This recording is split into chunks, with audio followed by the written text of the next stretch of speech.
एक बूढ़ा आदमी। एक गांव में एक आदमी रहता था जो बहुत बूढ़ा हो चुका था, जिस वजह से उसे कम दिखाई देता था और बहुत कमज़ोर हो चुका था।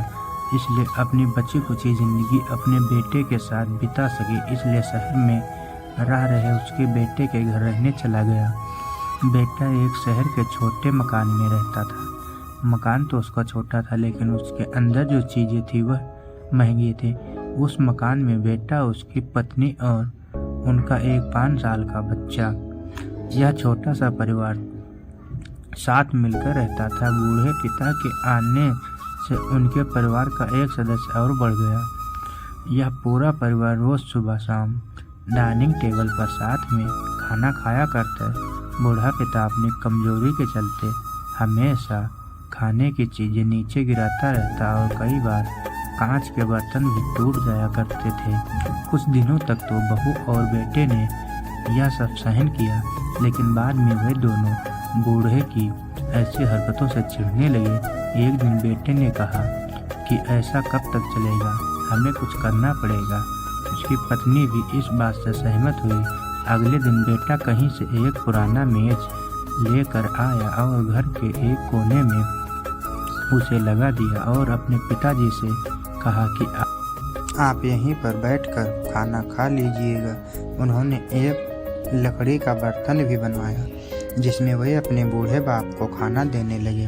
अपने कांच के कीमती बर्तन बचाने के लिए अपने बूढ़े बाप को लकड़ी का बर्तन देने में उन्हें जरा भी शर्म नहीं आई। अब खाने का समय जब होता तो बूढ़ा बाप एक कोने में बैठकर खाना खाता और बाकी सब परिवार डाइनिंग टेबल पर खाना खाया करते।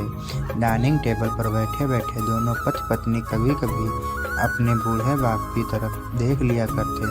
बूढ़े बाप की आंखों में उन्हें आंसू भी नजर आते, मगर अनपढ़ जैसे कोई असर ही नहीं होता। बूढ़े बाप का पोता भी यह नज़ारा हमेशा देखता और वह अपने में ही खोया रहता। एक दिन जब पति पत्नी डाइनिंग टेबल पर बैठकर खाना खा रहे थे, तब उनका बच्चा जमीन पर बैठकर कुछ कह रहा था। उन दोनों ने बच्चे के हाथ में लकड़ी का टुकड़ा देखा, लेकिन उन्हें कुछ समझ में नहीं आया कि बच्चा लकड़ी के टुकड़े के साथ क्या कर रहा है। जब बच्चे के पिता ने उसे पूछा कि बेटा आओ खाना खा लो, तुम नीचे बैठकर क्या कर रहे हो, तब बच्चे ने भोलेपन से कहा, अरे मम्मी पापा, मैं आप दोनों के लिए लकड़ी का बर्तन बना रहा हूँ ताकि आप लोगों को जब आप बूढ़े हो जाओ तो दिन में खाना दे सकूं। अपने नादान बेटे द्वारा दी गई यह सहज बात दोनों के दिल में तीर की तरह उतर गई। दोनों एक दूसरे का चेहरा निहारने लगे। बिना कुछ कहे ही दोनों की आंखों में पानी आ गए और उन्हें अपने भविष्य की किताब अपने आप को के सामने खुलती हुई नजर आई। उन्हें समझने में ज़्यादा देर नहीं लगी कि अब उन्हें आगे क्या करना पड़ेगा। अगले दिन कमरे में कोने में वह पुराना मेज हट गया और अब बूढ़ा पिता और बाकी का परिवार साथ में मिलकर फिर से खाना खाने लगे। बूढ़े की कमजोरी की वजह से हो रही गलतियां भी अब किसी को नहीं चिढ़ाती थी।